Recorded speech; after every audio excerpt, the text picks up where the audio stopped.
Saudara, Yayasan Terang Warta Rohani Kota Batu, Jawa Timur bekerja sama dengan penerbit Kalam Hidup Bandung, Jawa Barat menghadirkan sebuah program Jembatan Hati bagi Anda.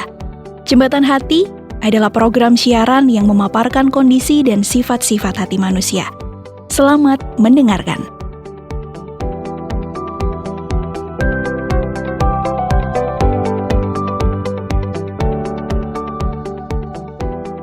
Halo Pak Gede, selamat pagi. Ya, halo Pak Jamal, selamat pagi juga. Iya, Pak Gede dari mana nih kok rapi sekali ini?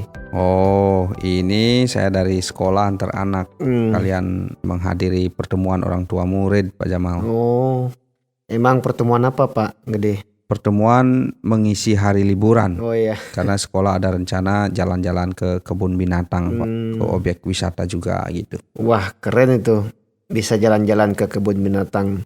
Emang dalam rangka apa Pak selain liburan?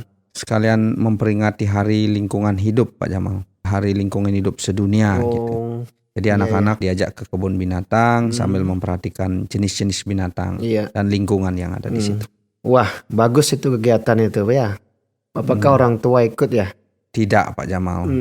Hanya anak sekolah dan guru-guru saja. Kirain orang Jadi tuanya ikut nih. pertemuan tadi sekalian ya minta izin dari orang tua murid gitu. Oh, iya saya pikir orang tuanya ikut. Kalau ikut kan saya bisa lah gabung sama Pak Gede. Sayangnya tidak, Pak. Apakah Pak Jamal belum pernah jalan-jalan ke kebun binatang ya? Ya pernah sih Pak, tapi mau lagi. Udah lama tidak jalan-jalan ke kebun binatang.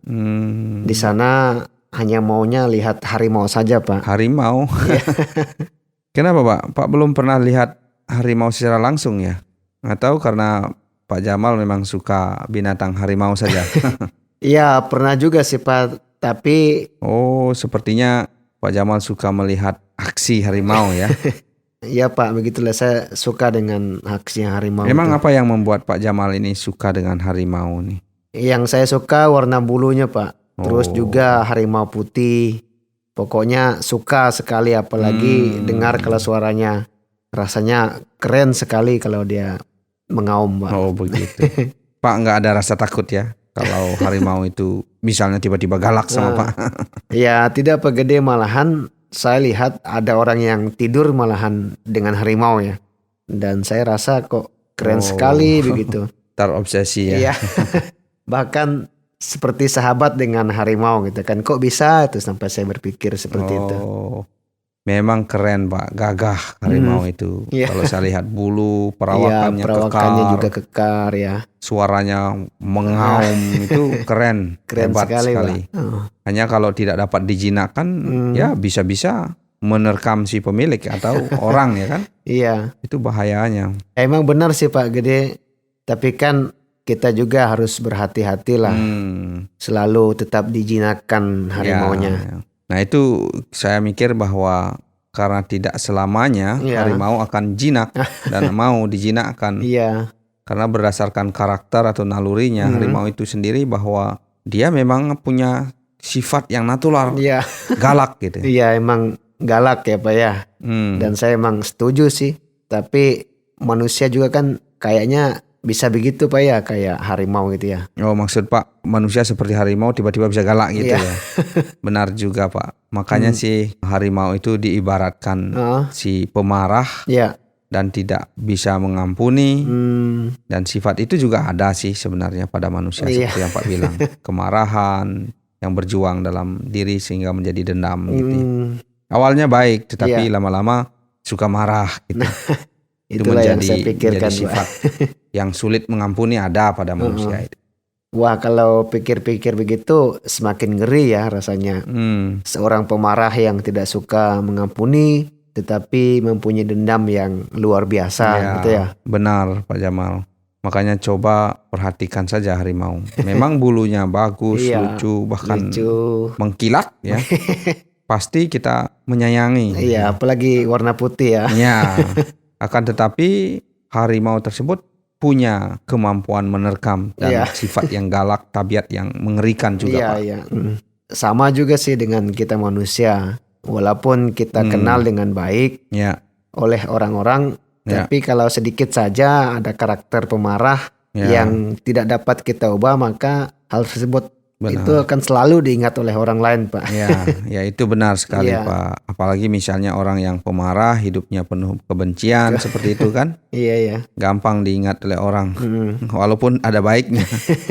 Tapi marahnya diingat gitu. Iya. Dan agak sulit bergaul dengan orang juga. Iya, benar sekali. Iya, itulah. Tapi kan bagaimana ini menurut Pak Gede? Apakah orang pemarah, dendam, dan tidak mau mengampuni itu karakternya dimiliki setiap manusia atau bagaimana, Pak? Ya, kayaknya saya tidak setuju kalau itu dibilang karakter, Pak Jamal. Iya.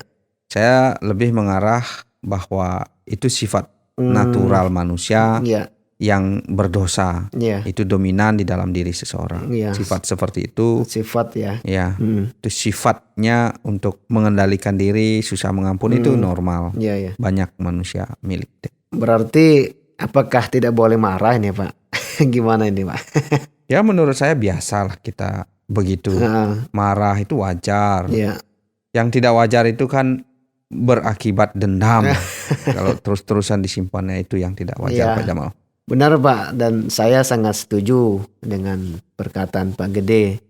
Tapi saya juga pernah dengar kata orang sih, sebaik-baiknya orang kalau sudah sekali marah pasti akan dicap itu orang pemarah gitu kan.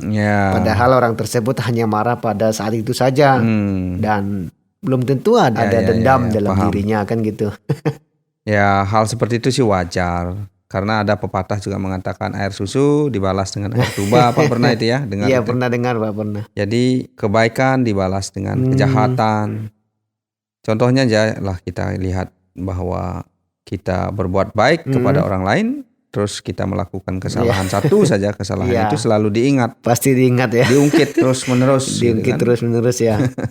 Nah, itu tandanya kan orang tidak tahu terima kasih gitu, Pak ya. Ya, bukan masalah tidak tahu terima kasih sih, Pak. Itu sifat alami yang dimiliki manusia ya, tanpa sadar terjadi. Yang kita cenderung ya, sifat dosa yang melekat pada kita itu tanpa disadari kita melakukan hal yang salah, itu kan wajar juga. Iya, tanpa diajarin sudah melekat ya, Pak ya. Ya, benar. Dan saya setuju, Pak, benar sekali yang Pak Gede katakan. Ya, hal buruk tidak pernah diajari ya. Lebih lagi malah justru itu yang dominan. Tidak pernah diajari. Yang baik diajari susah gitu ya. Kalau yang buruk natural saja kita gampang buat langsung. Ya, kita harus sebaiknya mengendalikan diri, Pak Jamal. Jangan mengikuti pikiran jahat. Jika teman kita ada yang kena masalah, jangan diceritakan atau diumbar, digosipin kan gitu. Iya. Karena kita harus menceritakan hal-hal yang baik, menebar kebaikan, jangan kejahatan gitu. Supaya itu berkelanjutan lah di dalam kehidupan kita. Ya, maksudnya gimana, Pak? Hal-hal baik ya. Maksudnya berkelanjutan menjadi orang pemarah karena sudah dominan ya. Jangan menjadi pendendam, sulit mengampuni, supaya itu tidak berkelanjutan sampai terus membuat orang lain menjadi dendam. Wah, kalau dipikir-pikir begini ngeri juga, Pak ya.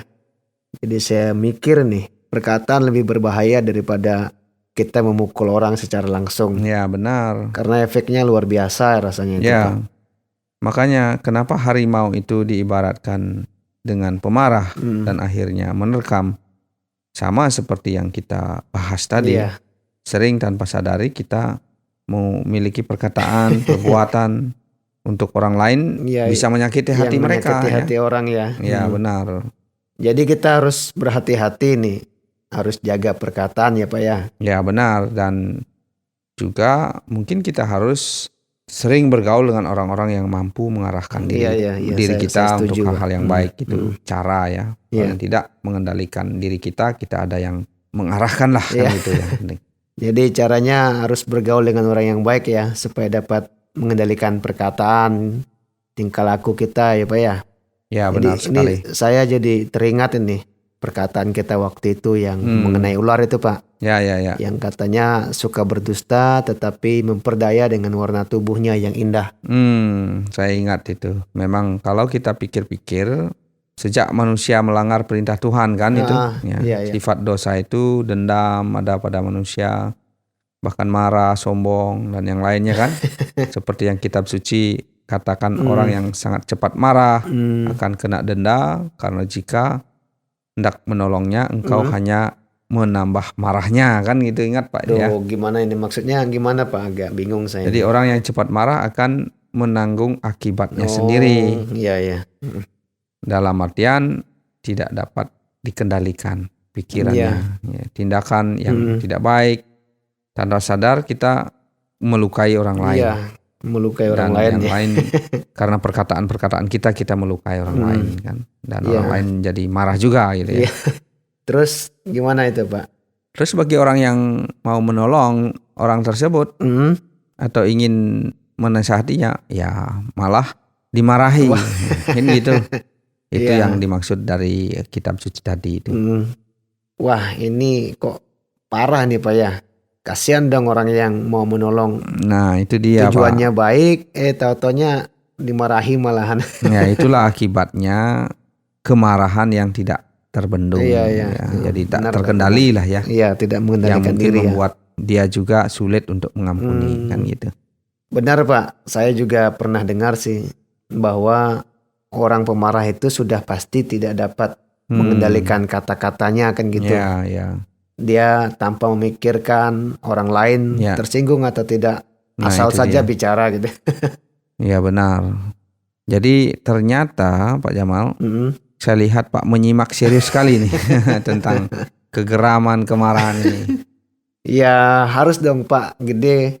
Ya paling tidak kan saya juga harus bisa belajar dan menjaga diri lah. Kalau berhadapan dengan peristiwa yang seperti itu kan adalah ingatan yang bisa saya ingat untuk mengendalikan diri saya Pak. Benar Pak.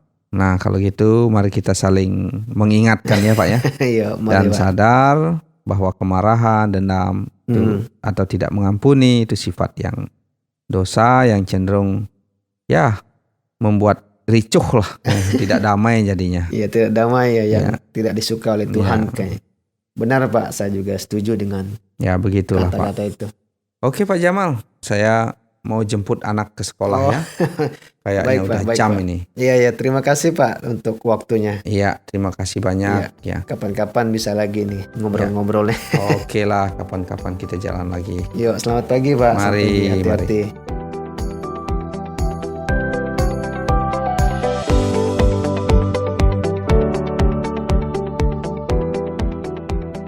Saudara, terima kasih sudah mendengarkan program Jembatan Hati. Program ini dipersembahkan atas kerjasama Yayasan Terang Warta Rohani Kota Batu, Jawa Timur, dan Penerbit Kalam Hidup Bandung, Jawa Barat. Apabila ada pertanyaan dan saran, silahkan kirimkan ke SMS atau WhatsApp ke nomor 081 333 777 386. Anda juga dapat mengakses Penerbit Kalam Hidup melalui website di www.kalamhidup.com. Sampai jumpa!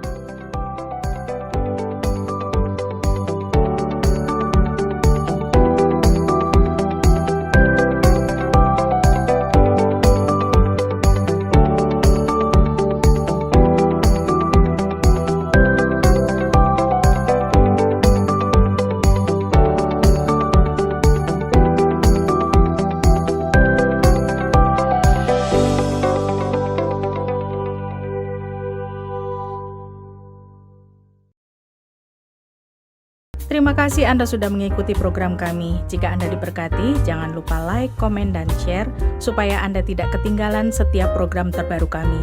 Jangan lupa juga untuk subscribe channelnya dan nyalakan loncengnya. Jika Anda ingin mendukung pelayanan kami, bisa melalui rekening kami berikut ini atau menghubungi kami di sini.